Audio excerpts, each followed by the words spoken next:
comme on peut le voir, il y a ma petite Bala ici. Sa copine, la Vulcane, là. Alors, je sais pas du tout quelle route j'ai prise.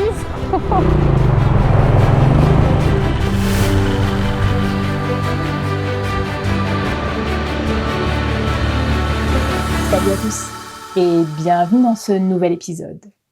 Laissez-moi juste replacer le contexte du précédent épisode. Je suis réveillée depuis 4 heures ce matin et il fait -6, -8 degrés. Je viens de rouler 1 heure à 100 km/h, donc autant dire que le ressenti était plus proche des -15, -20 degrés. Je suis frigorifiée. Et j'ai failli glisser et tomber sur un col verglacé.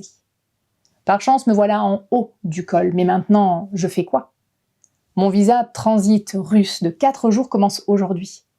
J'ai 1300 km à parcourir, réparer ma moto et tout ça alors qu'il y a une vague de froid et de neige.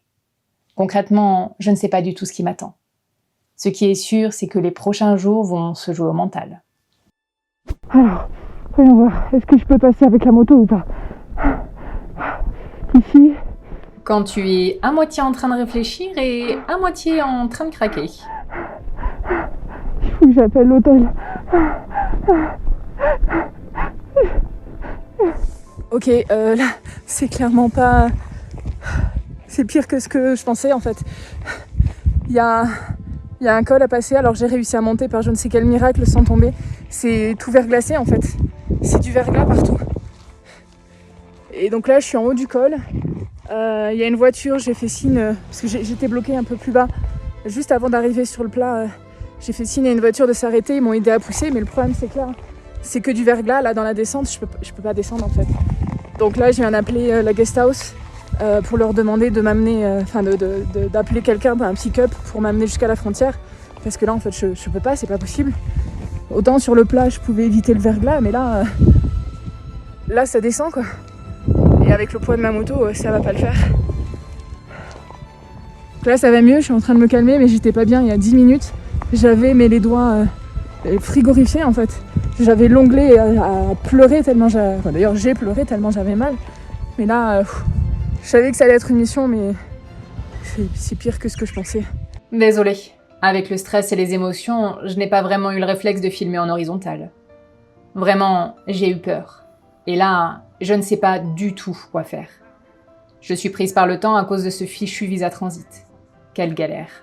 Bon, la journée compliquée à laquelle je m'attendais et s'est avérée être encore plus compliquée. Ça a commencé sur les chapeaux de roue, la moto qui voulait pas démarrer. Finalement, j'ai réussi.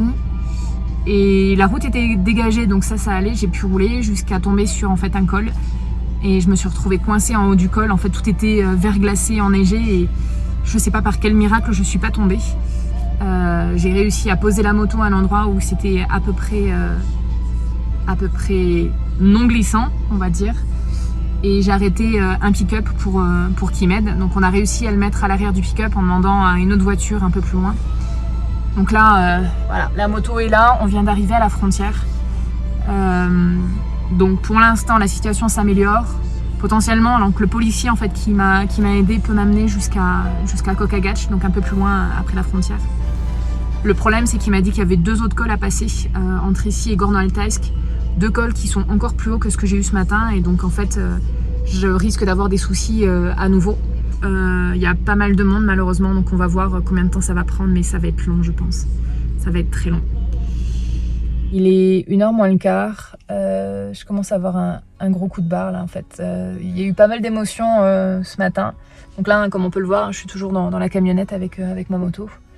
Entre le réveil à 4h du matin, le froid extrême, l'onglet que j'ai eu, comme jamais j'ai eu dans ma vie au col, la frayeur aussi, soyons honnêtes, hein, de tomber 2 fois sur le verglas en fait. Je sais même pas par quel miracle j'ai réussi à retenir la moto, même mes pieds glissaient, enfin, je me voyais déjà en train de redescendre toute la montée en glissant à côté de la moto, donc bref. Donc ça a été très très fort en émotion. Ça a été extrêmement long côté mongol parce qu'il y avait beaucoup de monde et donc déjà il fallait gérer moi ma problématique moto plus là la camionnette. En fait c'est une camionnette de transit qui va aller jusqu'au Kyrgyzstan, donc il y avait aussi d'autres soucis liés à ses propres papiers, donc ça a été extrêmement long. Là on est presque au contrôle russe, on a passé la première barrière, on va dire, et les 20 km de No Man's Land. Là, on est encore à 100 mètres du poste de frontière, donc on verra combien de temps ça prend. Il est bientôt 4 heures là. Donc il aura fallu quasiment 6-7 heures pour pouvoir traverser en fait. Concrètement, ça a été extrêmement long, surtout côté mongol. 7 heures d'attente au total. Il est 16 heures et je n'ai roulé que 100 km sur les 400 prévus initialement. Je vais donc essayer de rouler au maximum avant la nuit. La course contre la montre est vraiment lancée. Il fait toujours aussi froid et en plus, la neige recommence à tomber.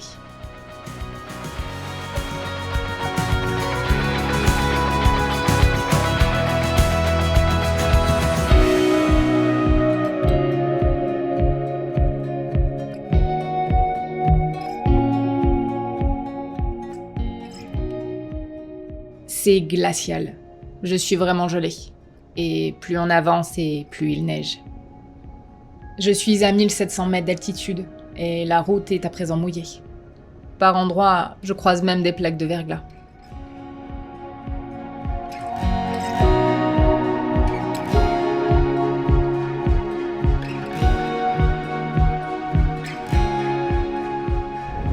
Donc là, physiquement et moralement, ça commence à pêcher un peu là. Ça devient compliqué. Ça devient très compliqué.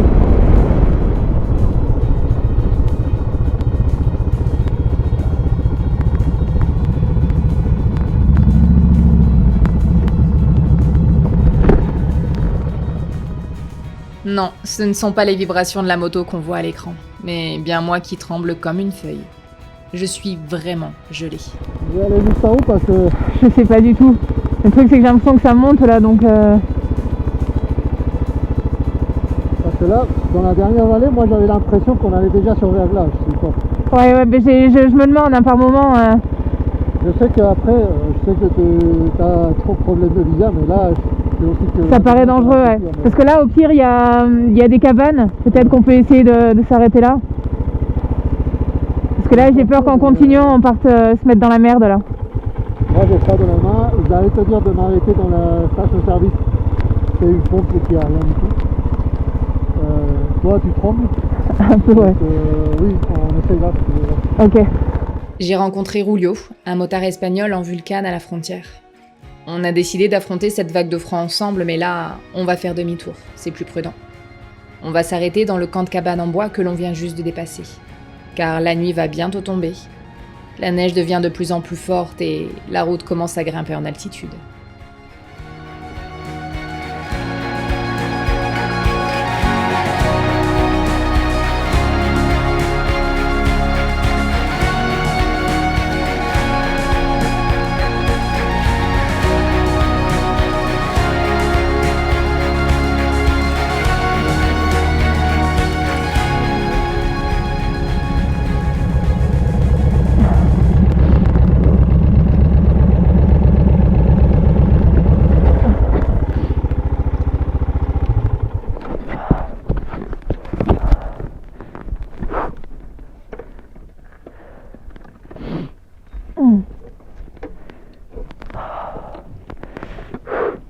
Là, en tout cas, il y a des voitures. Ouais, puis je vois quelqu'un. Dites-moi qu'il fait chaud là-dedans. J'espère juste qu'il fait chaud là-dedans. Moi, j'étais bien, c'est seulement les mains et les pieds. Ouais, pareil. Mais là, je t'ai vu, là, t'étais comme ça. Ouais, mais là, j'ai la main qui répond plus. Здрасте. Je vais parler toi avec ton... Ouais. Здравствуйте. У вас есть место сегодня вечером? 1 ночь. Печками. Печку топить надо. Холодно. И спать? Да? Можно? Окей. Это очень... Не замерзнете? Холодно не будет? Да, очень холодно. Ça a vraiment été une journée marathon qui a commencé à 4h du matin et qui s'est terminée là quasiment 18h. Il a fallu 7 heures pour passer la frontière entre la partie mongole et la partie russe. Donc très très long. Et quand on a repris la route, malheureusement le soleil était parti. Il commençait de nouveau à faire tout gris, à neiger. Donc voilà. Alors c'est très beau, mais quand on roule à moto et qu'il fait extrêmement froid, c'est pas du tout fun. Là c'était très très très compliqué de rouler. J'avais terriblement mal aux doigts. On a à peine fait 100 km et quelques depuis la frontière. Et là on est dans un petit village qui s'appelle Curail. Curail, je sais pas comment on dit. Et en fait on est bloqué parce que il neige beaucoup. Ça commence déjà à verglacer sur la route, donc ça devient dangereux. Donc il va falloir que je trouve une solution demain pour aller à Barnaul parce qu'ils annoncent de la neige, du verglas et des températures très très froides ce soir et cette nuit. Donc il va falloir que je trouve un pick-up en fait. Après plusieurs heures de réflexion, je n'ai plus trop le choix. Je recontacterai Karlis, le policier mongol qui m'a dépanné ce matin. Je sais qu'il fait la route vers le Kirghizistan et qu'il devait s'arrêter pas très loin de là où on est avec Julio. Il acceptera de venir nous aider au pied levé, alors qu'il fait déjà nuit, pour mettre les 2 motos sur le pick-up. La question maintenant c'est comment ? Car la mienne, on peut la soulever à 2 ou 3 sans une rampe, mais celle de Julio, pfiou, elle est extrêmement lourde. On vient de faire une sacrée mission là pour monter ma moto et celle de Julio. Moto qui fait 350 kg. Donc voilà, avec des planches, touk. Et on avait mis là la camionnette ici et on a monté les motos. Là il est 00h30 et la journée n'est toujours pas terminée. Il faudra plusieurs heures, pas mal de stress et surtout plusieurs tentatives pour créer une rampe assez solide pour supporter le poids de la Vulcan. Vers minuit, on arrivera enfin à mettre les 2 motos à l'arrière du pick-up. Et on prendra aussitôt la route pour éviter d'être coincé par la neige demain matin. Bon, la journée marathon numéro 1 est sur le point de s'achever. Après 22 heures à être debout, on vient d'arriver à Aktash. Donc là, on va dormir ici avec Julio, qui est donc l'espagnol que j'ai rencontré à la frontière mongole. On a réussi à mettre nos motos après plusieurs heures d'essai dans le noir avec la neige qui tombait. Donc en faisant une espèce d'ingénierie de la mort avec une rampe à base de plein de planches en bois et des renforts en dessous parce que la moto de Julio est très très lourde. Mais nous y voilà, on va essayer de dormir quelques heures et demain on reprend la route direction Gorno-Altaysk. Nouvelle journée contre la montre. Il me reste à présent 3 jours de visa pour 1000 km de route et une réparation de moto au milieu. Ça y est, on est prêt à quitter Curail pour aller à Gorno-Altaysk. Comme on peut le voir, il y a ma petite Bala ici, sa copine, la Vulcan, là. Tous nos bagages sont à l'arrière. Et donc là, on va partir d'ici pas longtemps. On est en train de faire le plein d'essence. Donc c'est parti à 3 avec Julio et Karlis, notre sauveur mongol qui m'a dépanné hier quand j'étais coincée au sommet du col, qui finalement est venu nous aider jusqu'à 2h du matin à charger les motos. Enfin, ça a été une expérience et une aventure incroyable. Bon, comme on peut le voir, les paysages sont déjà magnifiques. Il y a des forêts de sapins plein de neige, c'est juste féerique. Mais j'avoue que je suis quand même bien contente de ne pas être sur la moto là. Parce que même si la route est pour l'instant dégagée, on va passer par 2 cols assez hauts avec des virages. Donc certes c'est très bien quand il fait beau, quand la route est sèche. Mais là à mon avis on va se retrouver sûrement avec du verglas, donc ouais, on va être content. Au final, la route est majoritairement dégagée. Mais après la journée d'hier, j'avoue apprécier d'être au chaud dans le pick-up.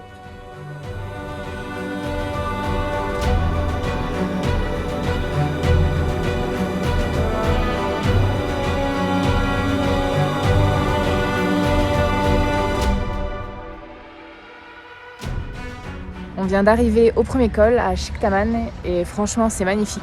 En fait on est coincé là un peu entre l'automne et l'hiver. Comme on peut voir, hein, il y a des belles couleurs d'automne dans le fond et l'hiver juste ici. Bon, au final la route est vachement dégagée, il n'y a pas du tout de verglas, elle est limite pas mouillée. C'est assez improbable d'ailleurs parce que vu ce qu'on a pris hier du côté de Curail jusqu'à 2h du matin où il neigeait des énormes flocons et on a pris je sais pas peut-être 30 cm de neige en quelques heures à peine. C'était assez improbable mais la route est magnifique, c'est très très beau. Et du coup on avance bien, au moins on est au chaud donc on en profite. Surtout que ma petite virée hier et mes 22 heures dans le froid avec du ressenti -20, bah, malheureusement j'ai commencé à choper la crève donc j'apprécie d'être à l'intérieur de la camionnette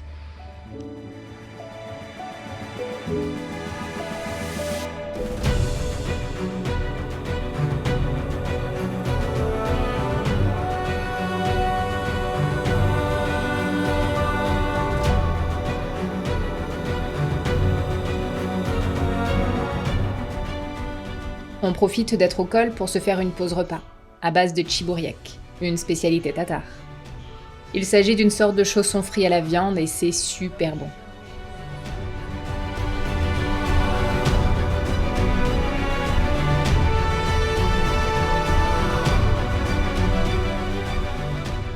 Je pense bien sûr toujours au tic-tac de mon visa russe et reste quelque part en mode survie. Mais la pression est un peu redescendue et je peux profiter de ces magnifiques paysages. On a vraiment eu une chance folle avec Julio que Carlis accepte de nous aider.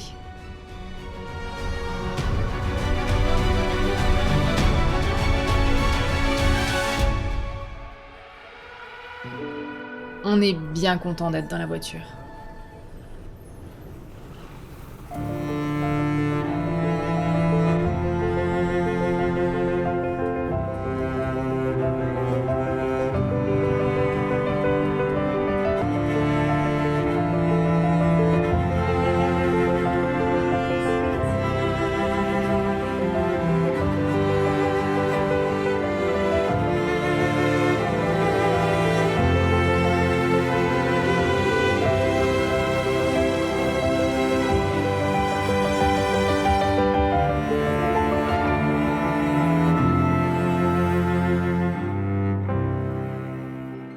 On avance plutôt bien. Nous avons 600 km à faire pour rejoindre Barnaul, mais à part à quelques endroits, la route est totalement dégagée. Et les paysages d'Altaï, toujours aussi beaux. On est toujours sur la fameuse Chusky Tract, donc cette route magnifique qui traverse tout l'Altaï. Comme on peut voir, c'est un très bel asphalte et des paysages de ouf. Des montagnes, des forêts de sapins et pas que, de bouleaux, de plein de choses. Et en plus là, il y a les belles couleurs d'automne, donc c'est vraiment très très beau. Donc là, on est juste à la sortie de chez Balino. On devrait être à Gorno-Altaisk dans pas si longtemps, parce qu'il reste 110 km là. Et on terminera ensuite normalement direction Barnaul.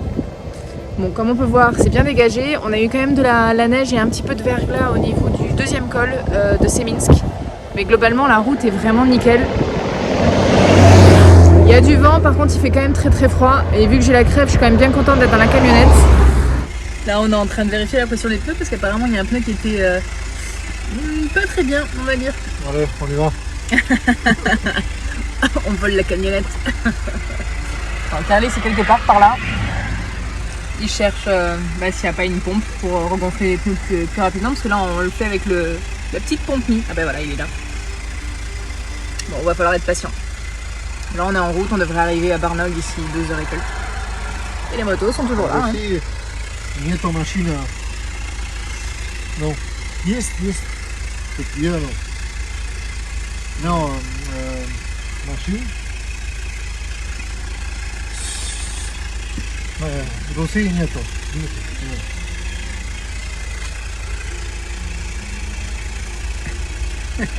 Bon, on a fait, je pense que c'est quoi, c'est un direct là. Je pense qu'on a fait 10 minutes, on a augmenté 10 PCI. C'est bien. Il nous manque encore 35. Et voir notre roue encore. Bon, en fait, on sera peut-être à Barnaul d'ici 3 heures. On y arrivera en fin de journée. Lucas, Alexei et quelques amis à lui nous y attendent déjà, avec un camion grue pour pouvoir décharger la Vulcane. Cette fois-ci, pas besoin de créer une rampe à moins 8 degrés. On est équipés.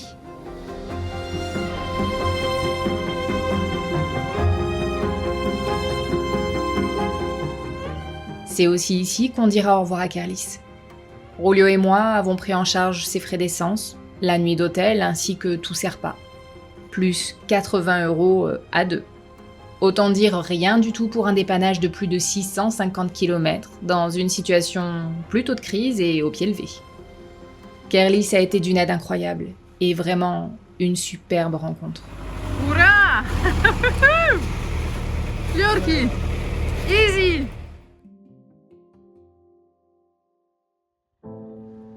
Le lendemain sera consacré au repos et à vérifier ma moto, mais pour la soudure de mon réservoir, il faudra attendre le Kazakhstan. Une deuxième nuit sur Barnaul et il sera déjà temps pour moi de quitter tout ce beau monde pour rentrer au Kazakhstan justement. C'est mon dernier jour de visa russe. Je n'ai pas d'autre choix que de passer la frontière aujourd'hui. Et c'est 530 km qui m'attendent alors, il ne faut pas trop traîner.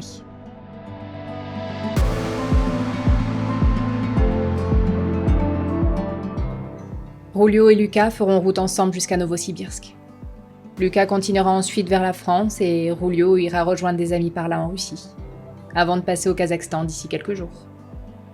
Je serai un peu sous pression toute la journée pour arriver à la frontière. Même si a priori elle reste ouverte H24, je n'ai pas vraiment envie de tester ma chance. C'est donc heureuse que je me retrouve à presque 17 heures sur une route de boucroutée, à la fois collante et à la fois glissante. Le tout sous la flotte. Décidément, ce transit ne m'aura rien épargné. Je me retrouve parfois à devoir rouler à 30 km/h, tellement le terrain est glissant. Quel enfer!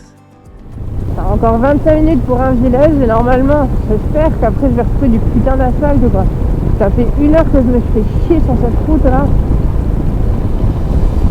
Alternant entre boue collante, boue qui glisse, terre dure. Sauf que vu qu'il fait du crachin ou la pluie depuis 1 heure, en fait il y a des moments où je vois pas du tout si ça glisse ou pas quoi, donc c'est un peu la surprise. Je sais pas ce que c'est que cette route, mais pourtant ça a l'air d'être la principale pour le point frontière, alors je comprends pas trop quoi. Non, c'est juste une route de derrière les fagots que Google adore me proposer par moments. La route principale, asphaltée donc, tournait légèrement à gauche pour éviter cette zone. Avec la fatigue et le tic-tac du visa, je ne l'ai pas vue et j'ai foncé tête baissée dans ce champ de boue. Ma lucidité n'est plus vraiment au rendez-vous. Vivement que j'arrive au Kazakhstan pour pouvoir souffler un peu.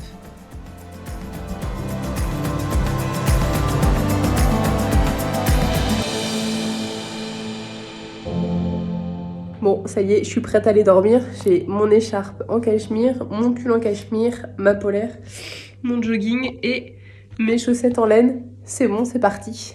C'est donc en parlant avec le nez et surtout en ayant la crève plus que ce transit russe se termine. Me voilà maintenant enfin au Kazakhstan où je peux respirer. Enfin, façon de parler du coup. Avant le nettoyage et après. Eh oui, un voyage à moto, ça ne se résume pas qu'à rouler ou à se geler sur la glace. Il faut aussi s'occuper de sa moto. Là, je suis prête, ma brosse à dents, ma brosse, le nettoyant, la graisse. Et avec le champ de boue d'hier, ma chaîne en a grand besoin. Là, je suis à Pavlodar. Je retrouve un peu de chaleur, donc ça fait du bien. Ah, c'est la teuf ici. Et là, je viens de m'arrêter dans une station essence pour faire le plein et ils m'ont gentiment offert un hot dog. Donc c'est très bien, j'avais un petit creux, donc c'est le moment de faire mon petit repas. Et là, je vais changer d'hôtel pour aller m'installer et me reposer un peu. Parce que la journée d'hier a été très très intense. J'ai roulé 520 km, passé une frontière, eu froid, eu de la gadoue, de la pluie. Donc aujourd'hui, repos à Pavlodar et je reprends la route demain direction Astana. Mais d'abord, hot dog! L'accueil kazakh, c'est vraiment quelque chose. Juste une discussion anodine avec les employés de la station et me voilà avec un hot dog en cadeau. Ça, c'est sympa. Cette journée de repos, c'est exactement ce dont j'avais besoin pour recharger mes batteries, surtout après les derniers jours très éprouvants. C'est donc au taquet que je quitterai Pavlodar le lendemain, direction Astana, la capitale du Kazakhstan.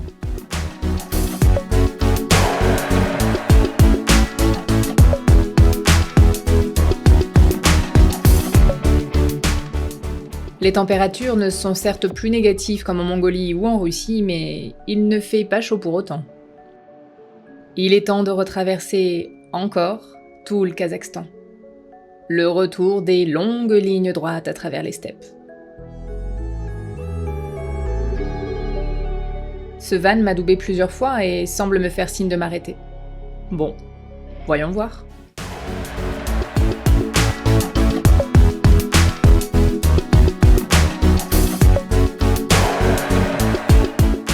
Surprise, ce sont des motards de Chingis Khan, un club de moto de Karaganda que j'ai rencontré l'année dernière et qui m'a accueilli et aidé. Je ne connais pas ces motards en particulier, mais ils m'ont reconnu. Il faut dire qu'une motarde française en Himalayane, en plein milieu du Kazakhstan, ça ne court pas tellement les rues.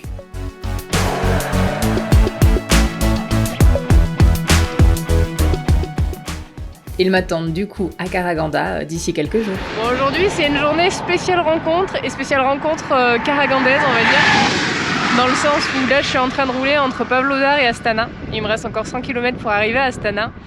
Mais ce matin alors que je m'arrêtais sur la bande d'arrêt d'urgence on va dire pour changer mes gants, pour mettre les gants hiver, j'ai vu une voiture de l'autre côté qui s'arrêtait et des gens traversaient et en fait c'était Vika et Artyom.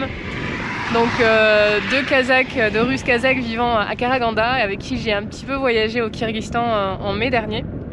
Et là, alors que j'étais en train de rouler, il y a une camionnette qui m'a dépassée et puis qui restait à mon niveau et je comprenais pas trop pourquoi. Alors c'est vrai que moi j'étais bloquée au maximum à 100 à cause du vent et de la côte. Et en fait au bout d'un moment je me tourne et je vois qu'ils montrent qu'ils ont le gilet Chingis Khan, donc le club de moto de Karaganda. Toujours est-il que voilà, c'est vraiment la rencontre spéciale Karaganda aujourd'hui. Donc d'ici quelques jours je serai là-bas, donc j'irai voir Vika et Artyom, je retournerai voir le club Chingis Khan et voilà. Donc c'est vraiment juste improbable quoi. Le Kazakhstan c'est un pays gigantesque avec des milliers de kilomètres. Et en une journée je croise des gens que je connais ou des contacts de contact et c'est juste improbable quoi. Voilà. Rouler au Kazakhstan maintenant pour moi ça donne ça, c'est revoir des gens ou des gens de contact que je connais, donc ça pimente un petit peu la route monotone et rectiligne. C'est vrai que croiser par hasard des gens que je connais dans ces immensités est assez improbable. Mais ça fait vraiment plaisir. Et effectivement, ça casse la monotonie de cette longue ligne droite sur plusieurs centaines de kilomètres. Je ne suis plus très loin d'Astana, où j'arriverai avec la pluie. Si je devais résumer ce transit russe en un mot, ce serait éprouvant. Faute à pas de chance, je me suis retrouvée dans cette vague de froid et de neige, alors que j'étais contrainte par les dates de mon visa de transit. Il a donc fallu s'adapter, résister et trouver des ressources insoupçonnées au fond de moi. Concrètement, je suis vidée de toute énergie, mais me voilà au Kazakhstan. Je peux enfin souffler. L'hiver me talonne de près, il va falloir avancer, mais normalement, plus de neige, plus de verglas au programme. En attendant, je vous dis à très bientôt pour de prochaines vidéos. Salut!